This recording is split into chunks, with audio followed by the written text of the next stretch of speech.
खुद जो है ना वो हजम कर जाते हैं।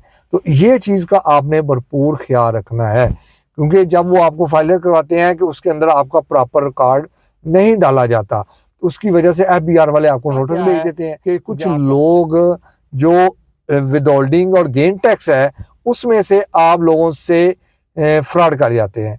वो कैसे करते हैं? वो ऐसे करते हैं कि आपको कहते हैं जी आपके 10-10.5% FBR लगेगा, आपसे 10.5% की फीस पकड़ी और आपको किसी दीगर शख्स से, अब क्योंकि 2024 में तरीकाकार बहुत अपडेट हो गया है कि रजिस्ट्री जो है वो अब ऑनलाइन हो रही है, और अगर प्राइस के हिसाब से रजिस्ट्री करवाई जाए तो उसके ऊपर अखराजात ज्यादा आते हैं। तो लोग क्या करते हैं कि उसकी जो शेड्यूल प्राइस होती है जो गवर्नमेंट ऑफ पाकिस्तान ने, अब रजिस्ट्री करवाने के टैक्सेस क्या है, उसके अखराजात क्या है, वो दे सुन लें। रजिस्ट्री करवानी है उसका 1% अदा करते हैं हम स्टाम्प फीस, 1% हम TMO फीस अदा करते हैं। अस्सलाम वालेकुम रहमतुल्लाहि व बरकातुहू। मैं मोहम्मद फैसल भट्टी एडवोकेट, आप देख रहे हैं हमारा यूट्यूब चैनल। हम कोई प्रॉपर्टी परचेज करते हैं या खरीद करते हैं तो उसको अपने नाम पे मुंतकिल या ट्रांसफर कैसे करवाया जाए, तो उसके लिए हमारे पाकिस्तान में एक तरीकाकार है जिसके अंदर हम रजिस्ट्री करवाते हैं, जिसको रजिस्ट्री का तरीकाकार कहते हैं, और दूसरा तरीकाकार होता है इंतकाल का। रजिस्ट्री का तरीकाकार है उसके लिए क्या रिक्वायर होता है? उसके लिए रिक्वायर होती है सबसे पहले फर्द, प्रॉपर्टी की फर्द रिक्वायर होती है। वो प्रॉपर्टी की फर्द जो है वो पटवारी, हल्का पटवारी जो होता है, मौजा कहते हैं।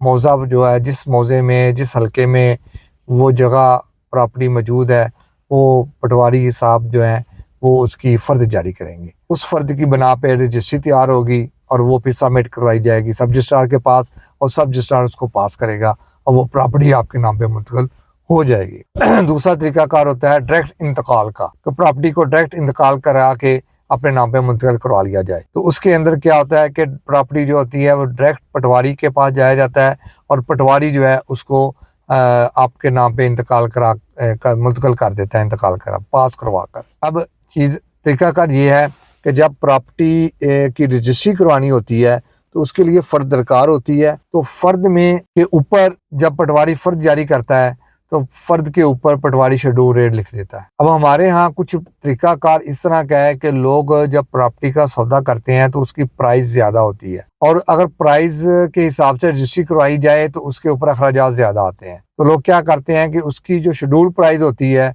जो गवर्नमेंट ऑफ पाकिस्तान ने मुकर्रर की होती है उसके मुताबिक रजिस्ट्री करवाई जाती है, और उस रजिस्ट्री के मुताबिक जो अखराजात आते हैं वो अदा किए जाते हैं। अखराजात में क्या होता है? उसमें टैक्सेस होते हैं। अब रजिस्ट्री करवाने के टैक्सेस क्या है, उसके अखराजात क्या है, वो दे सुन लें, नोट करिए कर लें।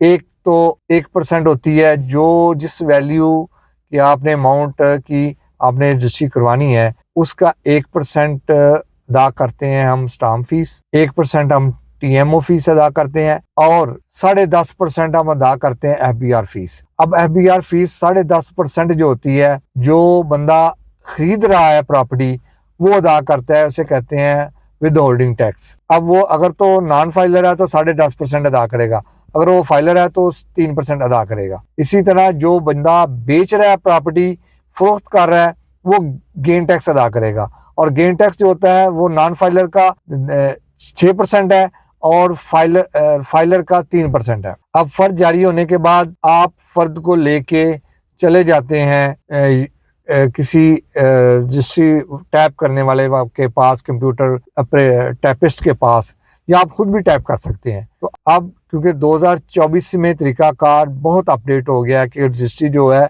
वो अब ऑनलाइन हो रही है। आप जैसे ही कंप्यूटर टैपिस्ट के पास जाते हैं तो वो मतलूबा जो फर्द जारी हुई है उसके रेट के मुताबिक आपके चलान तैयार करेगा। वो सारे चलान ऑनलाइन तैयार होंगे और उन चलानों को लेके आप, वो चलान स्टाम्प का भी चलान होगा, TMO का भी चलान होगा, और विद होल्डिंग और गेन टैक्स दोनों का होगा। आप उनको लेके आप चले जाएंगे बैंक में, बैंक में तमाम फीसें अदा करेंगे, बैंक वाले आपको स्टाम्प जारी कर देंगे। फिर आप क्या करेंगे, ऑनलाइन कंप्यूटर वाले के ही पास बैठ के आप अपनी रजिस्ट्री तैयार करवाएंगे। वो फर्द के मुताबिक आपकी रजिस्ट्री को टाइप करेगा, वर्ड पेज पे टाइप करेगा, और उसके अंदर दूध अरबा सारा वगैरह डाल के उसकी मलकियत का सबूत, उसकी बोर्ड ऑफ रेवेन्यू के रिकॉर्ड के मुताबिक जमाबंदी का जो खेवर नंबर, खतूनी नंबर, खसरा नंबर, किला नंबर, मुरब्बा नंबर सारा डालेगा। वो डाल के उसको तैयार करेगा और तैयार करके वो ऑनलाइन सबमिट कर देगा।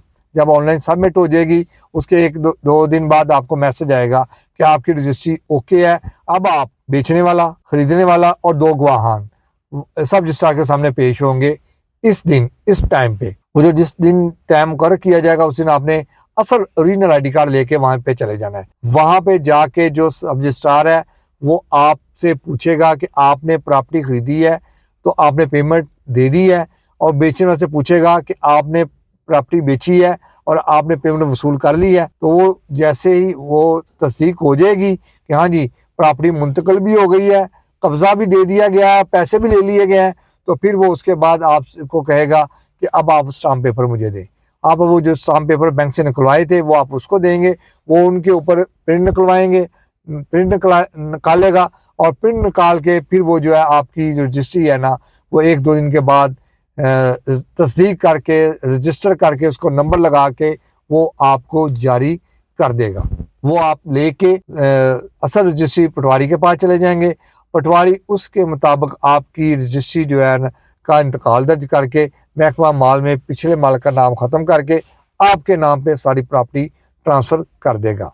अब दूसरा तरीका ये है कि जिस प्रॉपर्टी की फर्ज जारी नहीं होती, जिसको हम कहते हैं लाल कील वाली प्रॉपर्टी, वहां पे कौन सा डॉक्यूमेंट रिक्वायर होता है प्रॉपर्टी को ट्रांसफर कराने के लिए? वहां पे रिक्वायर होता है PT1, एक्साइज डिपार्टमेंट से जारी होता है। PT1 और PT10 वो दो जो है सर्टिफिकेट जारी होते हैं, उनके ऊपर रजिस्ट्री तैयार होती है और रजिस्ट्री जो होती है वो बंदे के नाम पे ट्रांसफर होती है। अब तीसरा तरीकाकार क्या है कि इंतकाल का। ये अमूमन तरीकाकार अवेलेबल होता है, मुयस्सर होता है जो ज़री ज़मीन है उनके लिए। आप ज़री ज़मीन का या तो आप रजिस्ट्री करवा सकते हैं जैसे मैंने पहले तरीका बयान किया है, या फिर आप पटवारी को वही फीसें जो आपने उधर बैंक में पे की थी वो पटवारी आपको चालान बना के देगा और वो आप पे करेंगे तो आपके नाम पे जो है इंतकाल तस्दीक करवा देगा और आपके नाम पे प्रॉपर्टी मुंतकिल हो जाएगी, ज़मीन मुंतकिल हो जाएगी। यहाँ कंप्यूटराइज जो सेंट्रल कैंप बन गए हैं जहाँ पे मौजे कंप्यूटराइज हो गए हैं, वहाँ पे ADC ADLR साहब हैं, वो आपको चलान देंगे, वो आप पे करेंगे और उसके बाद वो आपके नाम पे प्रॉपर्टी ट्रांसफ़र कर देगा। ठीक है जी, ये तरीकाकार है। अब इसमें होता क्या है कि कुछ लोग जो विदहोल्डिंग और गेन टैक्स है उसमें से आप लोगों से फ्रॉड कर जाते हैं। वो कैसे करते हैं? वो ऐसे करते हैं कि आपको कहते हैं जी आपके 10-10.5% FBR लगेगा। आपसे 10.5% की फीस पकड़ी और आपको किसी दीगर शख्स से मेरे जैसे या किसी और वकील से आपको रजिस्टर करवा लिया FBR में। अब आप FBR में रजिस्टर हो जाते हैं, के फाइलर हो जाते हैं, जिस बना के ऊपर वो 3% पे करते हैं और बाकी 7% आप खुद जो है ना वो हजम कर जाते हैं। तो ये चीज़ का आपने भरपूर ख्याल रखना है, क्योंकि जब वो आपको फाइलर करवाते हैं कि उसके अंदर आपका प्रॉपर रिकॉर्ड नहीं डाला जाता, उसकी वजह से FBR वाले आपको नोटिस भेज देते हैं क्योंकि आपका प्रॉपर रिकॉर्ड ही नहीं है उसके अंदर। तो वो जब उनको पता चलता है कि ये बंदा इस लेवल का है या ये मामला है तो फिर वो आपके ऊपर हाथ डालते हैं। तो इसलिए आपको ज़रूरी है कि आप अपने आप को प्रॉपर तरीके से लेके चलें, ठीक है जी, और हर चीज़ को क्लियर करके चलें, ठीक है जी। मुझे उम्मीद है कि मेरी इस वीडियो से आपको काफ़ी सारी मालूमात जो है वो हासिल हुई होंगी। तो इसलिए अगर आपको दीगर कोई कानूनी मशवरा या मालूमात चाहिए हो तो आप मेरे दिए हुए नंबर के ऊपर रब्ता कर सकते हैं। मैं आपको प्रॉपर गाइड करूँगा, क्योंकि ये मेरे नबी का फरमान है कि मशवरा मोमिन के पास अमानत है। तो लिहाजा मैं अपने इल्म और अक़ल के मुताबिक आपको एक अच्छा सही मशवरा दूंगा, ठीक है जी। दूसरी चीज़ ये है कि अगर आपने फाइलर होना है तो उसके लिए भी मेरे दिए हुए नंबर पे आप रब्ता कर सकते हैं। आपको प्रॉपर तरीके से फाइलर किया जाएगा, आपको प्रॉपर तरीके से आपकी डॉक्यूमेंटेशन करके आपकी रिटर्न बनाई जाएंगी, ताकि अगर कल को कहीं बाहर जाते हैं, किसी बाहर की कंट्री का वीज़ा अप्लाई करते हैं, तो वो जो रिटर्न है आपकी वो आपको इस लेवल की बना के दी जाएंगी कि ताकि आप जो है आसानी से वीज़ा हासिल कर सकें। आपकी जो इकानॉमिकली माशी सूरत हाल है वो एक अच्छी प्रिपेयर हो सके, जिसकी बना के ऊपर, जिसकी ग्राउंड के ऊपर आपका वीज़ा लग सके, ठीक है जी। तो ये चीज़ें हैं जिनको आपने मद्देनज़र रखना है।